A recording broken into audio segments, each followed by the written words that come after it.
Filigree glass is a highly advanced form of glassmaking. The artists first produce threads of colored glass, then weave these threads together in intricate patterns, encasing them within clear crystal. Complex glassmaking techniques shape these patterned rods into breathtaking works of art. The filigree glass technique was invented in the 1500s by master glassmakers in Murano, Italy. Their then secret process incorporated ancient methods from Mesopotamia, the birthplace of glassmaking some 2,000 years earlier. It all begins with a blend of mostly silica sand, soda ash, and lime.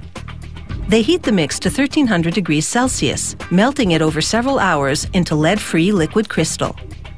With a steel rod called a punty, the glassmakers roll some molten crystal on a metal table as it cools and solidifies, a shaping technique known as marvering. Then they use the post they've shaped to pick up a piece of densely colored glass called a color bar. They melt the color on the end of the crystal post. At the same time, they heat another color bar into a molten state. Then they perform a process called overlaying. They push the molten colored glass over the other color bar, then marver until the colored glass symmetrically encases it. They encase the color in clear crystal and reheat some more, then prepare a new bit of clear crystal on another punty. They use it to grab the free end of the color overlay. The glassmakers pull, stretching the crystal like taffy into what's known as overlaid cane, a thin rod of crystal with a thread of colored glass inside. It takes tremendous expertise to stretch the rapidly cooling glass to a consistent diameter without twisting or breaking it in the process. They snip the long cane into manageable lengths. Next, they cut the colored rods into the size required. Lay out the rods in a precise configuration, heat, then roll them onto a precisely sized piece of molten clear crystal.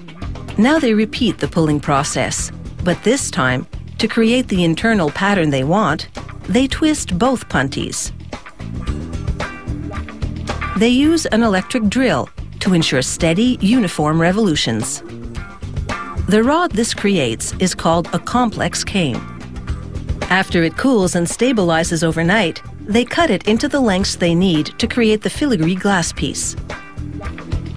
The colors and pattern inside a complex cane are determined by the choice and layout of the overlaid cane rods rolled onto the molten crystal. The filigree pattern is now determined by the way in which they lay out the complex cane rods. After fusing the laid-out rods, they wrap them around a collar of hot crystal at the end of a blowpipe.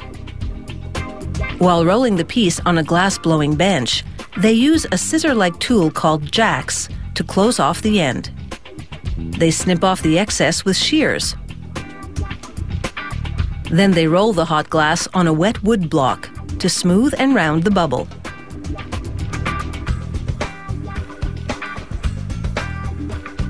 They blow in some air to produce the shape of a pear, stick a punty to the bottom of the pear, then use cold tweezers to shock the hot glass into breaking along the separation line and transfer off the blowpipe. Now they take some hot crystal from the furnace and roll it in fine granulated colored glass. They reheat to melt the color into the crystal. Then attach a bit of glass to the top of the pear to form into a stem. They smooth the cut-off edge with a small torch. They take another bit of molten colored crystal to shape a leaf. This crimping tool imprints the veins. Every filigree piece these Canadian master glassmakers create is signed by way of a piece of cane bearing their initials. They fuse it to the piece in a discrete location. Now the finishing touches. Reheating, then some shape tweaking with tools and wet newspaper. With the artist's work done, it's time to enjoy the spectacular fruits of their labor.